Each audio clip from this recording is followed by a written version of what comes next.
Welcome to the Slop Farm. Enjoy the video. You should start by updating system and apps so built-in blockers work correctly. Once updated, go to Settings, Apps, and see All Apps. Locate recent or suspicious apps showing ads. Tap each app, disable notifications and background data to stop pop-ups and banners. If the app is not essential, uninstall it.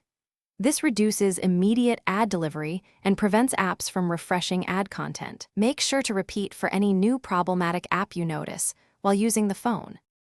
Next, focus on system-level controls that block ad targeting.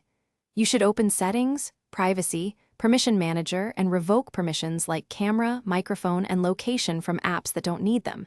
This limits personalized ads. Then go to Settings, Google, Ads, and opt out of ads personalization, and reset your advertising ID to reduce targeted tracking. Finally, use Play Store's Play Protect and App Management to remove sketchy apps or limit their auto-updates. This decreases new ad vectors and finish by cleaning browsers and adding network-level protections. Clear Chrome or other browsers cache, disable pop-ups, and remove suspicious sites or extensions to stop web ads. If app ads continue, install a trusted ad-blocking DNS or VPN app to filter ads across apps and browsers. If things still go wrong, reboot into safe mode to see if ads disappear.